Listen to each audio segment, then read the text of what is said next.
Once again, ladies and gentlemen, please do kindly find your seats. And if you're just joining us, there are still seats available at Island E, which is located as you enter the hall on your far right. As you enter the hall on your far right.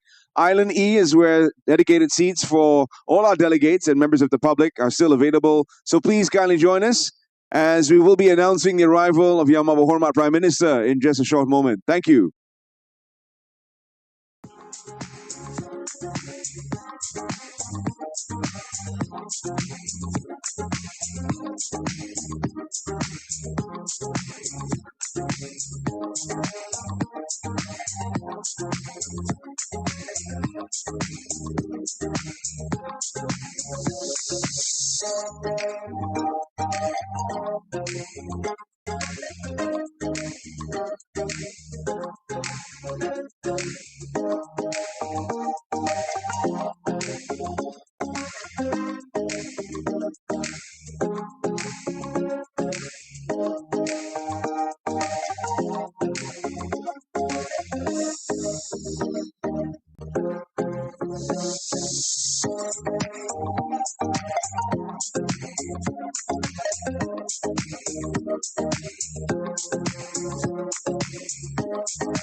Distinguished guests, ladies and gentlemen, announcing the arrival of Yang Amat Berhormat Dato Seri Anwar bin Ibrahim, Prime Minister, accompanied by our other distinguished guests.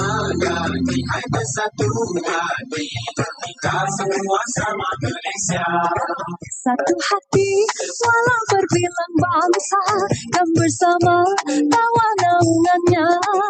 Satu jiwa tak kira apa warna, takkan ada yang memisahkan kita.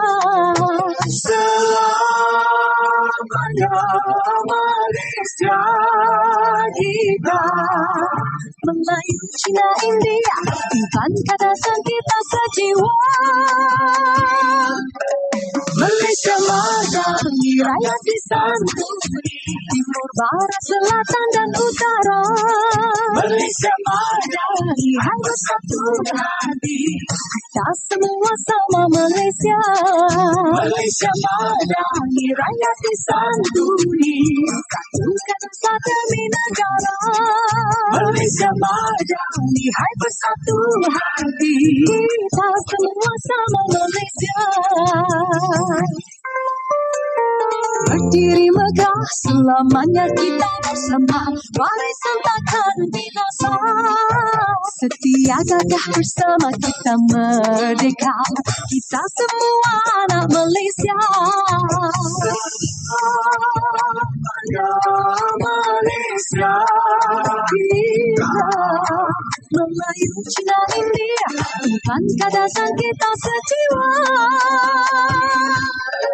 Malaysia madani, rakyat disantuni, timur, barat, selatan dan utara. Malaysia madani, hai bersatu hati, kita semua sama Malaysia. Hai Orang India berbudi bahasa, lembut langkah tarian indahnya. Hai ada tarian naga, hai Melayu pula macam-macam budaya. Thank you, members of the media. Please kindly clear the main stage as we will be starting soon. Terima kasih kepada rakan-rakan media dipohon kerjasama untuk memberi laluan di pentas utama supaya dapat dimulakan atau cara rasmi. Distinguished guests, ladies and gentlemen, please do kindly remain standing in honor of the national anthem of Malaysia, Negaraku.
Thank you, distinguished guests, ladies and gentlemen. Do kindly be seated.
Welcome, ladies and gentlemen, once again to Forum Ekonomi Malaysia. Big round of applause. Let's get the energy up in the room, everyone.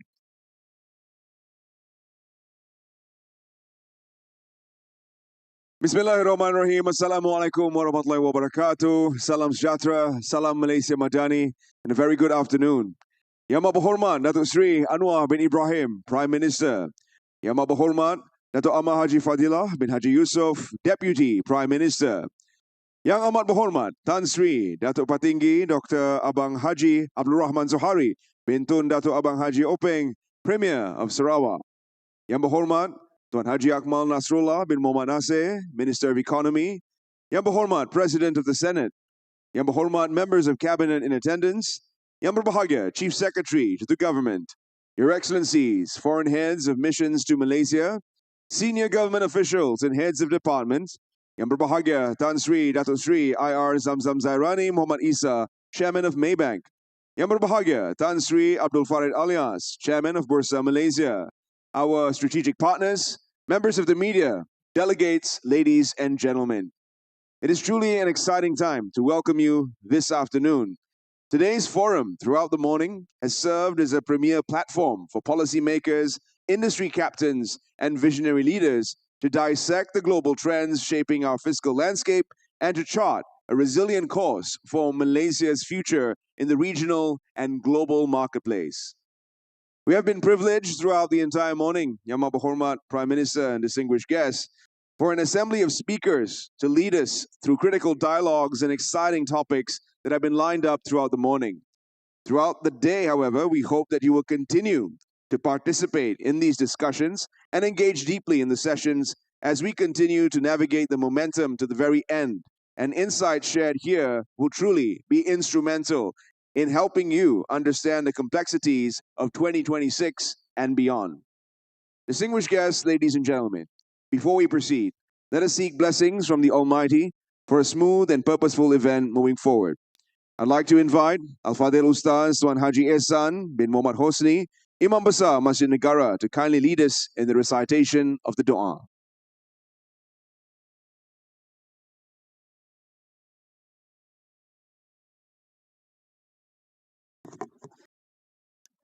أعوذ بالله من الشيطان الرجيم بسم الله الرحمن الرحيم الحمد لله رب العالمين والصلاة والسلام على أشرف الأنبياء والمرسلين وعلى آله وأصحابه أجمعين.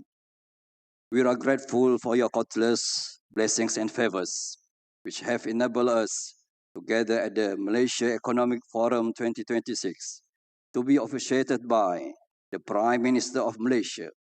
Bestow your blessings upon this event so that it may bring great benefit to the development of our nation, Malaysia.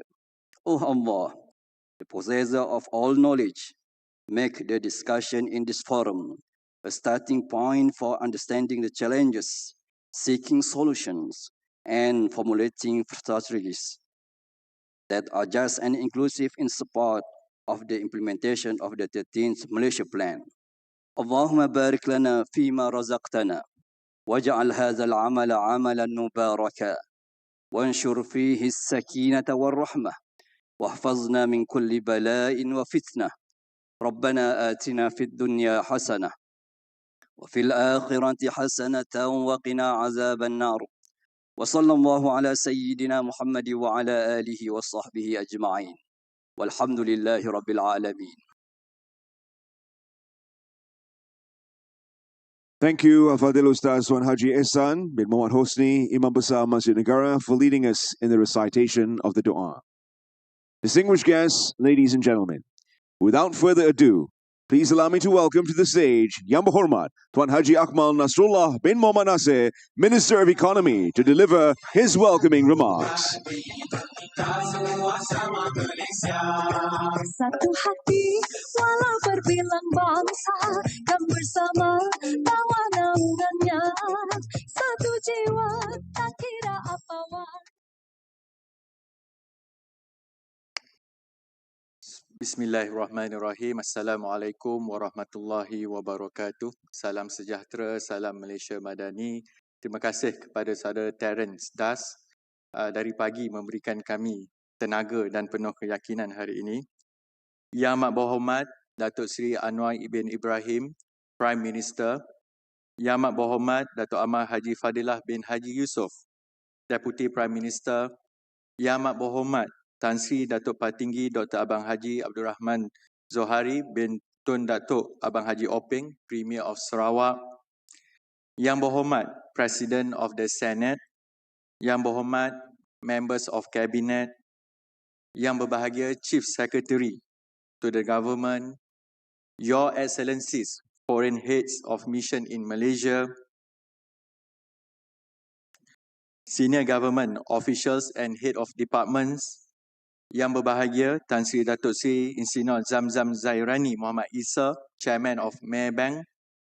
Yang berbahagia Tan Sri Abdul Farid Alias, Chairman of Bursa Malaysia. Strategic Partners, Excellencies, ladies and gentlemen. Good afternoon and a very warm welcome to all of you to the Forum Ekonomi Malaysia FEM 2026. It is a great privilege to host this important gathering of policymakers, industry leaders, academia, professionals, and experts from the public and private sectors who share a common commitment to advancing Malaysia's economic resilience and long-term prosperity. Your presence today reflects the importance of collaboration, cooperation, dialogue, and strategic thinking in navigating an increasingly complex global landscape. It is truly exciting to see so many passionate minds gathered in one place, united by a shared vision to shape the future of Malaysia's economy and unlock new opportunities for growth, innovation, and prosperity. Please let me take this opportunity to thank Yang Amat Berhormat Prime Minister Dato Seri Anwar bin Ibrahim for his presence here with us today to officiate Forum Ekonomi Malaysia 2026. Let us give him a big round of applause. Thank you for your time and commitment, sir. I would also like to express my gratitude to our Deputy Prime Minister, Yang Amat Berhormat Dato' Ahmad Haji Fadilah, Yang Amat Berhormat Tan Sri Datuk Patinggi Dr. Abdul Haji Abdul Rahman Zohari. Now it became his annual event. He came also for last year. Thank you, Primus Sarawak. The Cabinet Ministers, Member of Parliament, industry players, academicians, ambassadors and High Commission's representative in Malaysia for attending this annual event.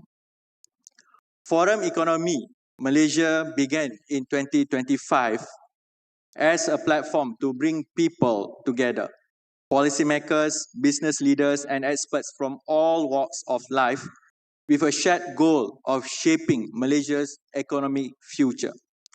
That first edition welcomed more than 3,000 participants among together to discuss how our nation could navigate a rapidly changing world.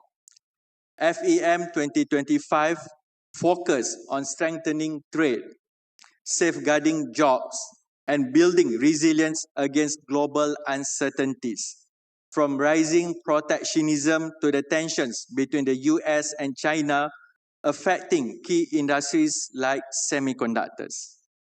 FEM 2025 also showed our commitment to working closely with our ASEAN neighbors, engaging the Global South, and making sure domestic policies under the 13th Malaysia Plan would support growth that benefits everyone. It reminded us that our economic progress isn't just about numbers. It's about people, partnerships, and planning for a shared future. Building on the momentum of FEM 2025, the FEM 2026 theme, Accelerating Growth, Advancing Malaysia, represents the next step in our journey towards a prosperous future. Today, we welcome nearly 5,000 participants who came together to exchange ideas, inspire action, and contribute towards a better tomorrow. And among them are institutional investors managing a combined 7.3 trillion US dollar in assets under management, and corporates with a total market capitalization of US dollar 226 billion worth of the funding. So I think this is really good crowd that we have today. Alhamdulillah, we continue to witness strong interest from investors, corporates, SMEs, and the wider public in attending FEM, demonstrating the collective desire to build a stronger, more dynamic economy.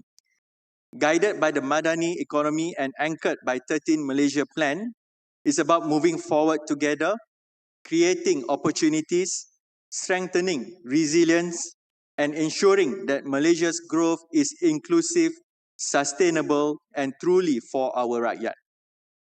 FEM 2026 is a pivotal checkpoint in turning key policy frameworks into tangible results. It aligns the government, industry, investors, and academia toward shared goals, driving growth, unlocking investments, advancing regional development, enhancing human capital, and implementing structural reforms. FEM this year is set to make 2026 the year of implementation, where success is measured not by announcements, but by the delivery of real outcomes, overcoming challenges, and creating lasting impacts that are felt by the rakyat within a reasonable time frame. FEM strengthens delivery discipline through data-driven transparency, positioning itself as the national report card on implementation. By combining open dialogue with systematic monitoring and accountability, FEM ensures that its recommendations move from discussion to delivery, evolving into actionable policies with measurable results. In the morning session, we were delighted to host distinguished speakers, each experts in their fields, to share insights and discuss pathways for the nation's development. We are honored to have a number of ministers and deputy ministers as panelists involved in relevant intellectual discourse. Topics discussed today include the Made by Malaysia vision, fiscal and monetary policies, trade, investment and global market expansion, AI-driven economy, sustainability and energy transition, future-ready talent, affordable housing, equitable healthcare reforms, and aging population readiness. And during my opening remark just in the morning, I just make a claim it's only less than 2 months being in the Kementerian Economy, but more works need to be done here. And it's also a great pleasure to welcome our esteemed plenary speaker, Mr. Tom Gruber, a visionary in technologies that enhance human intelligence. As co-founder and head of design for the team behind Seri, he continues to advise organizations in leveraging AI to foster collaboration, learning, and promoting a positive impact on humanity. Excellencies, ladies and gentlemen, I would also like to take this opportunity to thank our principal strategic partners, Maybank and Bursa Malaysia, strategic partner, HSBC Bank, supporting partners, MBSB and AIIB for their collaboration and contribution in organizing today's event. Lastly, not to be forgotten, thank you to the organizing team from the Ministry of Economy for their effort and determination in organizing today's forum. It is of my fervent hope that we have had a productive, inspiring, and engaging forum. Once again, thank you very much for your time and participation in FEM 2026. Thank you. Assalamualaikum warahmatullahi wabarakatuh. Ladies and gentlemen, please join me in thanking the Minister of Ekonomi Malaysia, Yang Berhormat Tuan Haji Akmal Nasrullah bin Muhammad Nasir. Satu hati walau berbilang bangsa dan bersama. And now, as foreshadowed by the Honourable Minister, we shall be introducing you to a guest that has had a special part in introducing Seri to us. Now, if you use Seri on your phone, ladies and gentlemen, or lean from a threaded discussion onto the web, collaborate with colleagues in virtual workplaces, our next speaker is likely to have designed or influenced its development. Ladies and gentlemen, Tom Gruber's career spans 4 decades at the forefront of technology, from graduate research during the classical AI era to pioneering work at Stanford at the dawn of the web, to founding and advising startups, and today, his work as a speaker and impact advisor. Throughout his career, Tom has been driven by a central question: how can technology help us live better lives?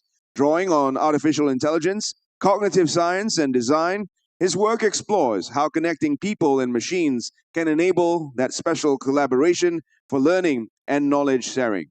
So on that note, distinguished guests, ladies and gentlemen, it is my pleasure to introduce to you our speaker from the United States of America for the plenary address, the co-founder and former CTO of Seri, Mr. Tom Gruber. Thank you very much. It's a real honor to be here speaking with you, getting to meet you all. This is amazing. I just have a few minutes, and I'll share them with you to maybe shed a little light on how something what I call humanistic AI might relate to the goals laid out by the AI plan for Malaysia. Now, let's start with the opportunity in front of us. Everyone's been hearing about AI. They think it's, it's such a big deal. It's scary. It's wonderful.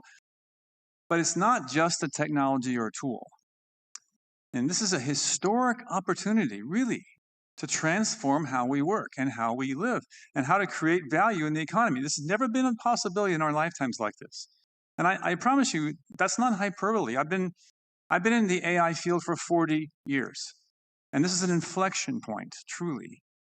And it's a point where essentially right now, good decisions that we make will have enormous impact down the line. Now, that impact is well summed up by the phrase, raising the floor, raising the ceiling. Now, while this phrase has broader meaning in the context of overall economic growth and development, I think it really does fit well to talk about the significance of AI today and the opportunities for Malaysia. So, because what does that mean, raise the floor, raise the ceiling? AI can raise the floor for those who can use the technology to create new products and businesses. And in a sense, there's so many ways to do something with AI, and so many more people can use it than ever before. It gives everyone a higher starting point to start doing increasingly interesting things with the technology. And in fact, in short, it democratizes the means of production in a way that no technology has ever done before. Now, AI can raise the ceiling of what's possible in the sense that people can do more now with this technology than they've ever been able to do. And I'll give you examples. Let's go a little deeper into these ideas. So this metaphor of raising the floor, it means that not just big companies or companies that are well established or companies that are, in some other country are the players anymore. We're all players. More companies, more individuals within companies, even consumers can now do amazing creative things with AI. And why is that? Well, first of all, there's a foundational infrastructure for AI. The language models, the ability for it to do speech and language understanding, to be able to generate images and videos and so on. Now that is a starting point that we can all start from. And that's very expensive to make, and somebody else already made it for us. Mostly these big companies in the US. And so, secondly, that means that startup companies or established vertical companies or even individuals can build applications on top of this foundation. Now, this is unprecedented. I've been doing startups for 40 years, and most of the time there's hard things to overcome. You have to get capital and labor and a bunch of hard technology. Now we're seeing the opportunity for people to do exciting new things because some very breakthrough AI technologies are solved. And now we can get on with solving the human problems that we're trying to do with our applications. And it's also worth mentioning that the value creation from technical innovation doesn't just come from startups. I keep using the startups because I'm a startup kind of person, but individuals, startups, small companies, verticals, it's not in isolation. The success stories we're seeing, and we're going to see more, are collaborations between industry and academia and government. Now, let's talk about raising the ceiling, that metaphor. Well, many of the important problems that we've always tried to solve and have been struggling with, even using AI over the decades, are now in range because we can augment human cognition with automation. Now, the problems I'm optimistic about include things like giving every child in the world a world-class education. It has formerly been limited by how many teachers and professional instructors are there in the world, and how well is the education distributed? What about providing effective behavioral health counseling and mental health care for the people who need it all over the world? That's also been limited by a lack of human expertise at scale.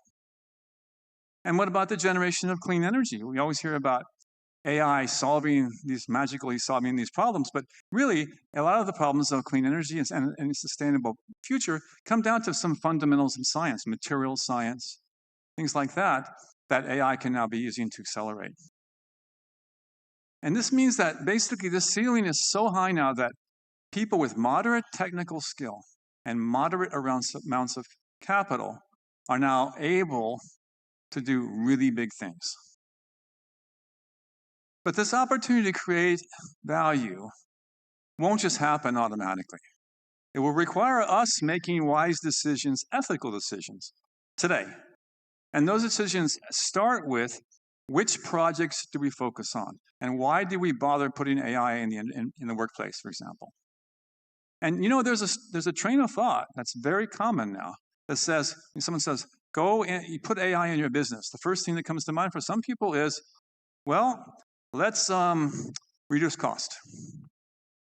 Now, reducing cost is essentially saying that the purpose of AI is to replace humans. And automating human labor is a thing. I can see the value in that. It's not, in my view, it shouldn't be a goal. It might be a means to some end, but when people take it as a goal, it doesn't always work out so well. Because it puts the machine at the center of value creation, when in fact people should be. Now, there are some tasks that are definitely better handled by machines, like operating dangerous equipment on a factory floor, or I hope driving cars, because we're not very good at it. But really, the goal is, the idea is, let's not think of this as a goal of AI. Let's think of another way of a goal of an AI. And that's the view what I call humanistic AI. And that's basically saying the reason we should do AI and how we should choose the ethical basis for choosing projects to do should be based on, do they help humans meet a human need, primarily?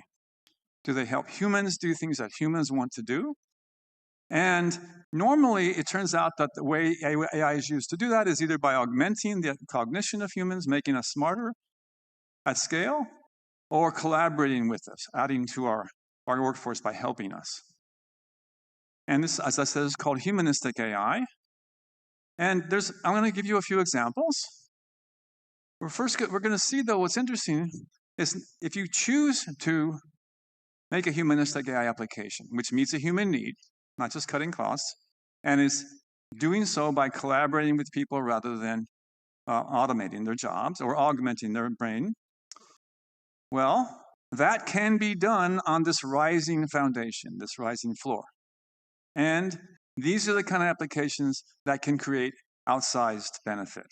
So there's no trade-off doing humanistic AI with productivity or growth or value. In fact, I think the opposite is true. Now, let me give you an example. This might not be the first thing you would think of when you heard the word humanistic, but the founders of Seri were quite clear that we were dedicating our careers to augmenting human intelligence. It wasn't about making, say, an assistant replacing machine. Because most of us don't have virtual assistants. So really, that's not the case. Yeah? Really, when Seri was created, think back, it's a long time ago now, late 2000s, 2008. Okay? So for those of us who were around digital back then, there was something called Web 2.0. So this is when Google Maps was created, when Wikipedia was created, when all these things were created that essentially are the product of us collaborating together on the web to create these enormous new resources. These were places where you could find a restaurant review or movies and so on. And yet, the only way you could use all of that bounty is 10 fingers, a big screen, and an internet connection. And then along comes, in 2007, iPhone 1. And we thought, 10 fingers, big screen, not there. Right? We need something new. And if we're going to create a new interface paradigm for the mobile era, let's go ahead and go to our big vision of making an interface to AI. Because really, the best way to solve that problem is to get rid of the interface in general. And just say, all you have to do is talk, say what you want in your language, and have it figure out what you mean. And this basically was augmenting our users. If you're out and about and you want to book a movie or you're at a restaurant or you want something, you can't actually go and stare at your phone and tap on it. It's not safe if you're in the car driving, and most of the time we just can't. So what we're doing is essentially augmenting the mobile user. Now, this was, in fact, an example of rising floor. The floor was rising differently back then. But we were able to build on the shoulders of some giants. But first of all, understand that Seri, most people think Seri was built by Apple. It was built by 24 people at the end. It started with 4 or 5, 6, 7, 24 people by the time Apple bought us. We built the whole thing. It worked. Okay? And a few weeks after it was launched, Steve Jobs gave us a call, said, please come join. It was also built in 2 years. You can talk to me after about the amount of money, but not very much money, today's terms. And of course, today, I'm really proud to see that it's still used billions of times a day. We kind of hit the mainstream. Now, how could a small team reach a big impact? Okay, this is the question, because I think this is relevant to the question here. How can a small company or a country full of small businesses, not the dominant players like Microsoft and Google and so on. If you're not Microsoft and Google, how are you going to compete? Well, don't behave like them. Behave like a startup. And I think this is what we see. Now, so there's some lessons from Seri that we're going to see applied today. So essentially what happened is, looking back, Seri was able to do this thing not because we were geniuses or something, and we weren't, and not because the idea was brilliant. It was not a new idea. It's because we recognized that it was the time to exploit 3 key technologies that just was coming along. First of all, you've seen exponential curves a lot with AI these days, right? Well, there was an exponential curve for bandwidth right when we started it. The left curve is the curve of hardwired, cables to your phone and to your house, that kind of thing. The second one, the green curve, is the exponential rise of mobile bandwidth. The number of people online and so on using mobile to get to the internet. And we caught it right at the beginning, but we predicted that this would happen, and therefore there would be demand. The second thing was, well, AI was one of our technologies. It was what they call good old-fashioned AI and statistical speech recognition. And what we did is made a bet. We said, look, it's kind of early, but it's good enough. It's close enough that if we build it and a lot of people use it, we're going to get some more data, and then they're going to give us a better way to train it to make it better and better. And yeah, when it first started out, it was fun to watch the comedians make fun of Seri because they would make mistakes. And we actually put a lot of work into making Seri funny about being dumb. And it worked.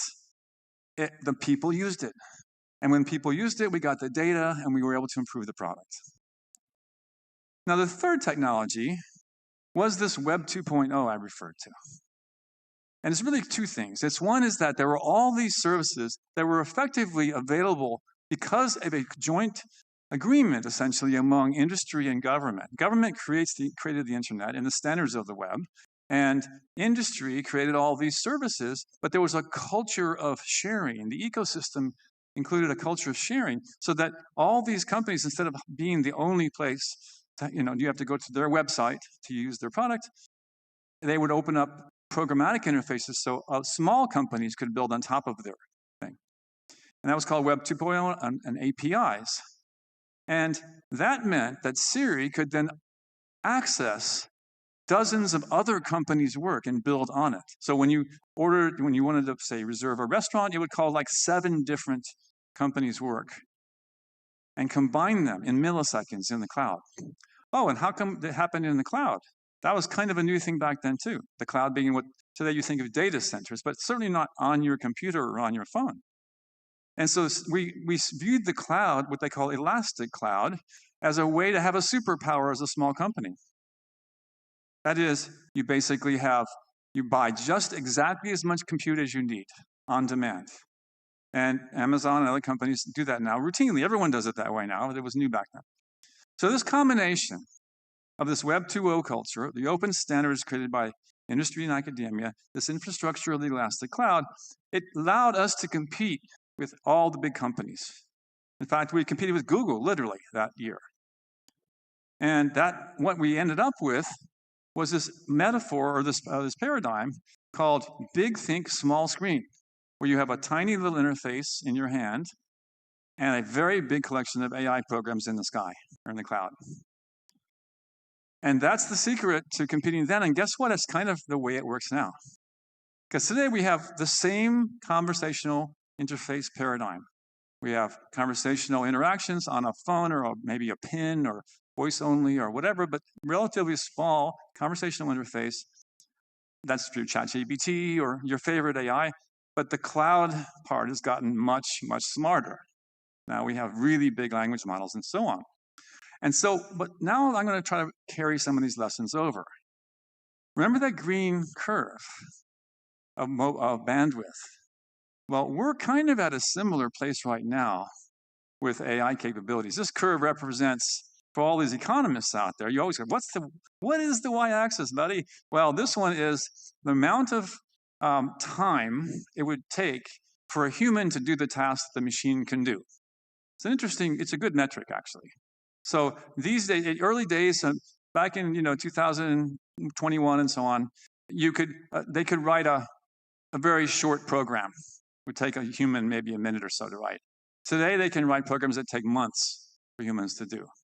So across this metric, across a bunch of things, is doubling the rate at every 7 months. So it's an exponential. And we're seeing this opportunity for all of us now. This is the time to jump in and take advantage of it. Now, I'm going to show you an example of that, another example of humanistic AI, but also in the modern era of AI. This is using generative image generation technology. In fact, every single image in this slide, almost every image, is generated by a collaboration between myself and AI and a designer. As you notice, we kind of landed on this wooden character to represent AI instead of like a Kevlar armored robot or something. And this took a while. It took a few hours, not a few months. And we were able to solve a visual metaphor problem that none of the three parties had in our heads at the beginning. Through conversation, we solved it. And then once we solved it, we could then use it over and over again. Like in this case, I have an AI and music company. I said, well, why don't we make an artificial human musician and an artificial AI representation as a puppet? And literally it was just a few minutes, boom, a fully rendered thing. This was impossibly expensive to do in the past. And in fact, even the code that this company uses was written mostly by one person who had never been a professional software engineer before. His name is Ryan. And the work I saw him doing last November when I was visiting would have taken months of a team of programmers to do just 2 years earlier. He's doing it by himself. So basically, we've raised the floor on what's possible. And we raised the ceiling, not only for small companies doing things, but imagine what we could do if we coordinated our overall plan here. Like got together and say, what could we do as a nation or as a large corporation? What could we do if we really aimed a bunch of resources and energy and talent at some problem? Well, as I mentioned, I'm interested in these problems like education. Let's dig in just a little bit. Education is a thing that we in AI have been trying to solve for decades. We never could nail the problem until now, but we can now. To make an intelligent tutor for every child in the world, you need to have the tutor be smart enough to understand the contents that it's being taught. It has to understand pedagogy, and it has to understand the language of the student. Now it can, for the first time in history. And companies like Khan Academy, which millions of people use to take classes already, are using this. Another large class of opportunities is in the space of therapy and personal development. According to the World Health Organization, 1 billion people, 1 in 8 of us, has a significant mental health disorder that requires treatment, completely underserved by existing human psychologists and psychiatrists. There'll never be enough. Yet, the technology of conversational interfaces to AI actually is a well-suited modality for conversational therapy. And it's things like cognitive behavior therapy and IFS. And not only that, they can be personalized and tirelessly available. And not just mental health care, but also personalized wellness plans, chronic disease management, like how to do the behavior changes that help you stay healthy. A lot of things are in the spectrum. And then finally, at the global scale, AI is being used to build, say, this is a language model for mitigating climate change problems. It's called Climate GPT. I'll skip some of the details on this. Now, I'm gonna skip ahead to a couple of slides just to close on the things for today to talk about, to think about. This is just the start of a conversation. What can a government do about this to help make the right things come out? Well, first, we can build confidence in AI applications, and that's largely a matter of building trust. Right now, a lot of people don't trust AI, so the industry is kind of tenuous right now. And governments can do things to create a trusted relationship. We've done it with financial services, for example. We can do it with AI. We also need incentives so that the companies who build AI are not motivated by just advertising dollar that drives students or users into addiction, but incentives that do things like increase your wellness, your mental health, your ability to relate to other human beings. And we need clear boundaries between real people and fake people. In other words, we need to have essentially a generalized notion of fraud enforced and understood in the general population. Now, I'm going to close with something that might be obvious in hindsight, but worth saying. There's good news about AI. It's pure software. It's just bits. And what does that mean? It means even though it takes a lot of money and talent and time to build the foundations and maybe even a lot to build the first applications, once the application is built, it can run and be given away relatively cheap to everybody. And because it's so good with language, they can even reach poorly educated and technically illiterate users. And because most of the heavy lifting, the heavy technical lifting, is being done by AI models that someone else is building, we can harness the power of human ingenuity, our ingenuity, to build companies, to learn things in universities, and direct our investment capital strategically. In fact, we're now, essentially what this rolls up to be is, we now have the potential to bring the benefits of the most transformative technology of our lifetimes to every person on Earth. Makes me very happy. Thank you very much. Ladies and gentlemen, please join us in thanking Mr. Tom Gruber for joining us here today for the special plenary address.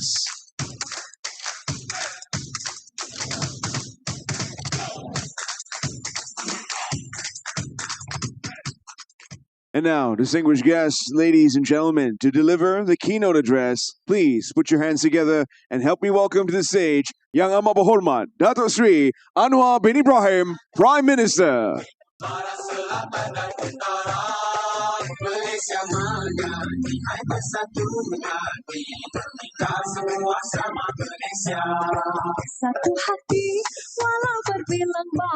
Assalamualaikum warahmatullahi wabarakatuh dan salam sejahtera.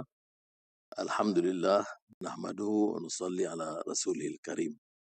Saudara TPM, Dato Seri Fadilah, Saudara Premier, Bang Jo, Menteri-Menteri, khususnya Menteri Ekonomi dan pasukan Kementerian Ekonomi, rakan-rakan yang saya muliakan.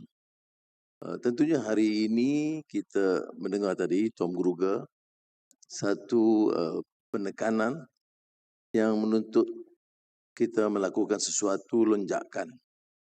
Dan saya tentunya bersama rakan-rakan rasa lega kerana kita di tapak yang sesuai dan wajar, mengerahkan seluruh kekuatan dalam negara kita untuk memusatkan perhatian ke arah pertumbuhan ekonomi dengan yang lebih rancak, tahap kepesatan dan kelajuan yang lebih meyakinkan. Dan sebab itu Forum Ekonomi Malaysia ini bagi saya satu juga ruang untuk kita bahas secara terbuka, kerana isu-isu ini bukan isu yang sudah ditanggapi sebelumnya. Ini isu-isu yang berubah dengan pesat.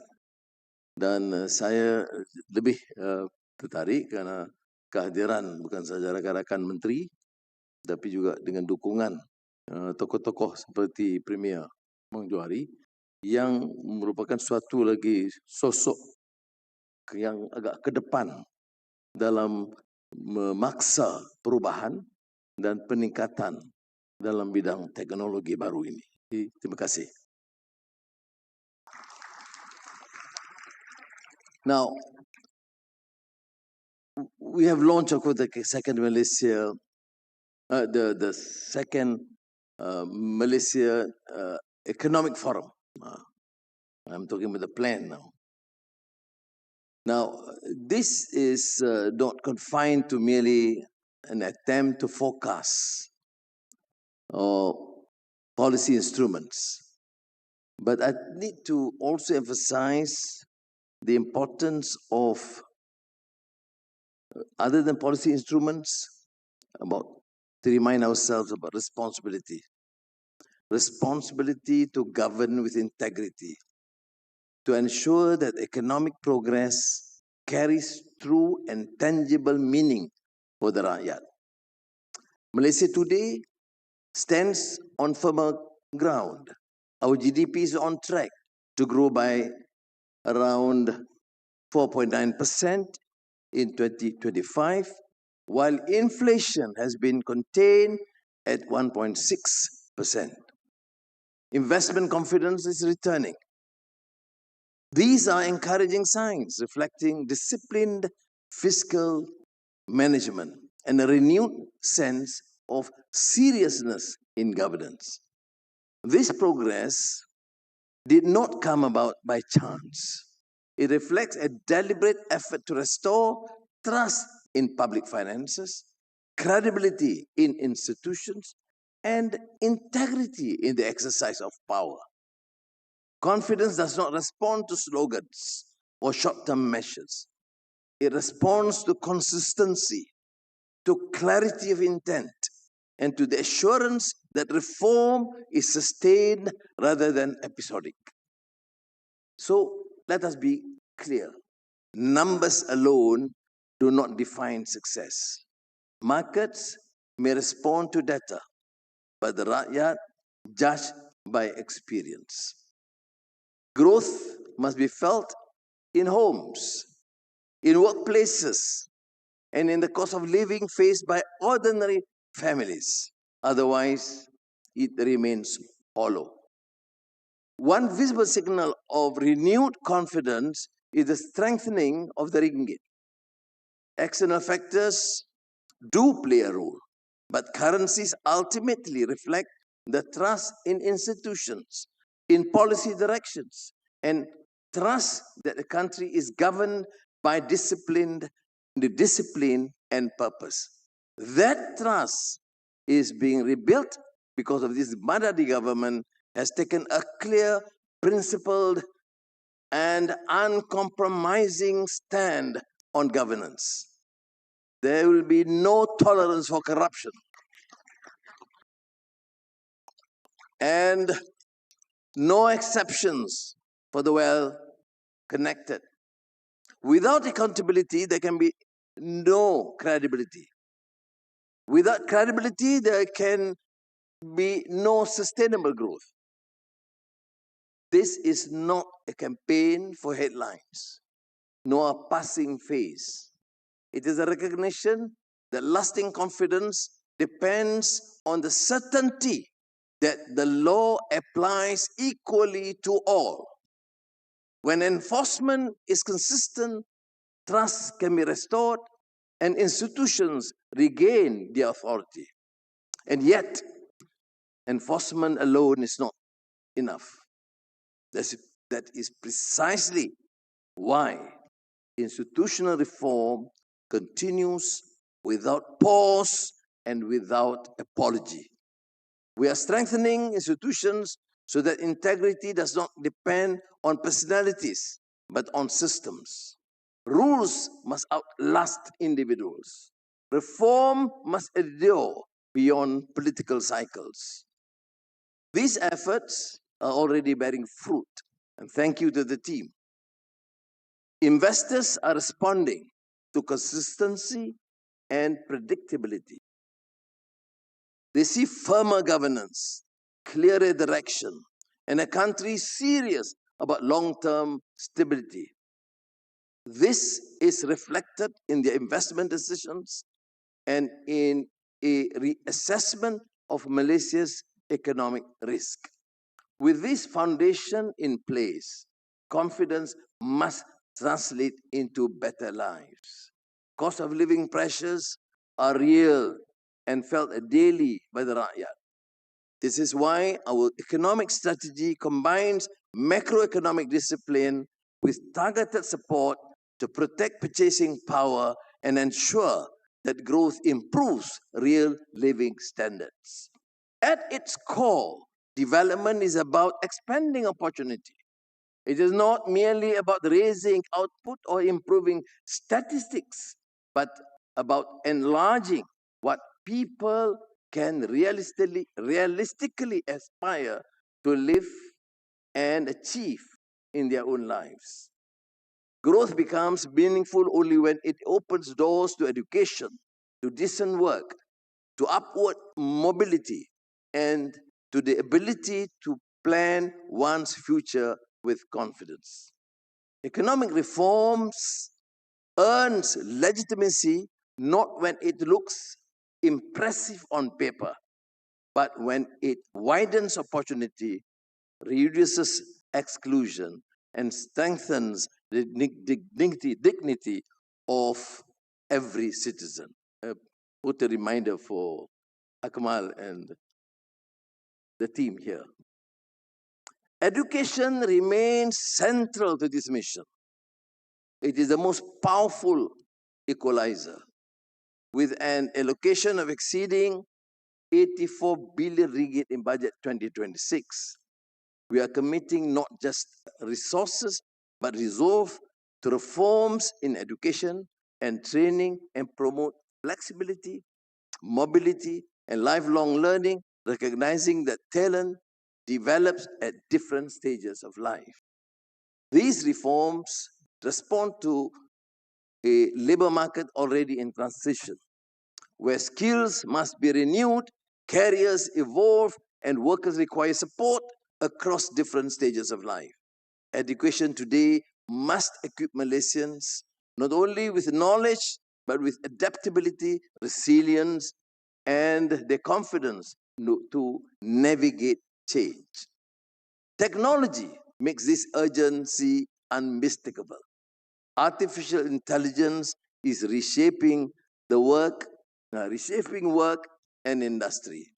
The question is not whether change will come, but whether we are prepared. Whether technology widens opportunity or deepens inequality depends on how choices we make now. Ladies and gentlemen, growth must also be broad-based. Concentration benefits no one in the long run. Regional development, support for small and medium enterprises, and higher value tourism services are essential to building a resilient economy where progress is shared more widely. At the same time, prosperity requires security in life's essentials, healthcare, housing, and preparation for an aging society are not peripheral concerns. They go to the heart of dignity and social stability.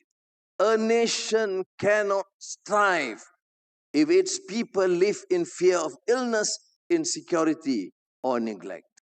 The same discipline and long-term thinking guide our approach to climate and industrial policy. Energy transition is no longer optional. It is a practical response to changing global markets and rising expectations. To succeed, investors require clear rules. Exporters must adjust, and institutions must provide stability. As Parliament prepares to consider the climate change bill, we will pursue this transition in a manner that is orderly, evidence-based, and firmly anchored in national interest. Ladies and gentlemen, sounding a bit too serious. Let me conclude.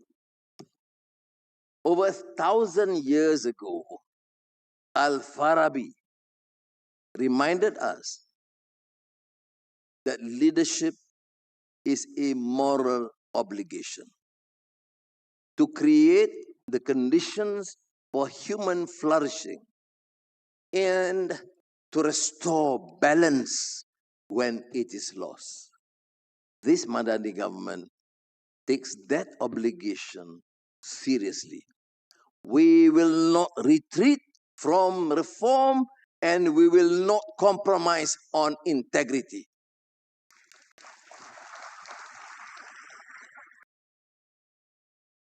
If we stay the course, inshallah, I'm confident that Malaysia will continue on a positive growth trajectory, one that is resilient, inclusive, and governed with honor. Terima kasih. Thank you, Yang Berhormat Dato Seri. We'd like to invite you, sir, to kindly remain on stage as I invite all our distinguished guests in the front row to join the Honourable Prime Minister for the official launch of the forum Ekonomi Malaysia 2026.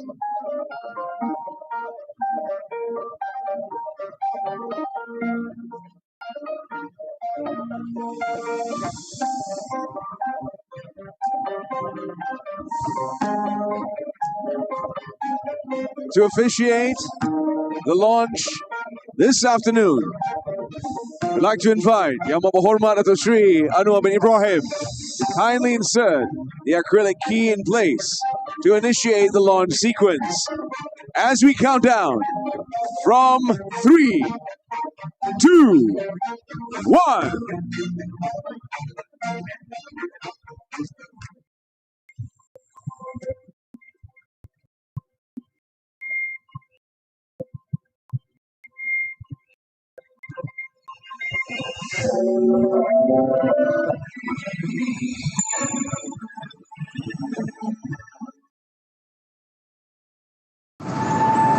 In a world of uncertainty, Malaysia chose discipline. We tightened the belt. We stabilized the core. We weathered challenges and stood strong. Now we shift gears. We are no longer just a factory. We are the creators. A digital tiger. Powering a green revolution. From assembling the future to designing it.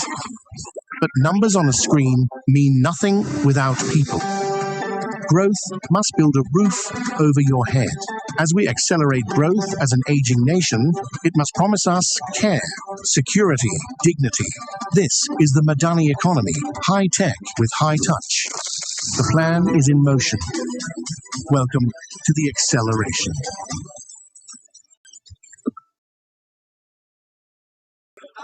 Thank you, Yang Berhormat Dato Seri, for officially launching Forum Ekonomi Malaysia 2026, accelerating growth, advancing Malaysia.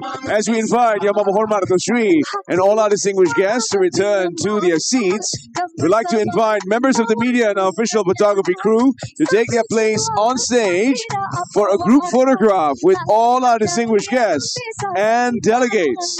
So I'd like to invite everyone to kindly rise.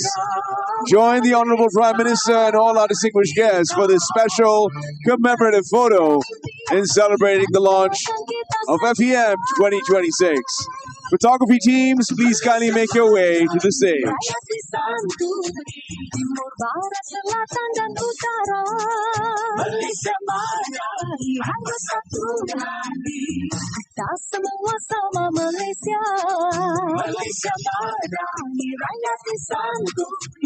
Let's have our eyes on the cameras on stage, everyone. Thank you very much, members of the media. And on that note, distinguished guests, once again we thank Yang Berhormat Dato Seri Anwar bin Ibrahim for joining us here today. And I'd like to announce the departure of Yang Berhormat Dato Seri Anwar bin Ibrahim, Prime Minister, and all our distinguished guests as they make their way to the networking session.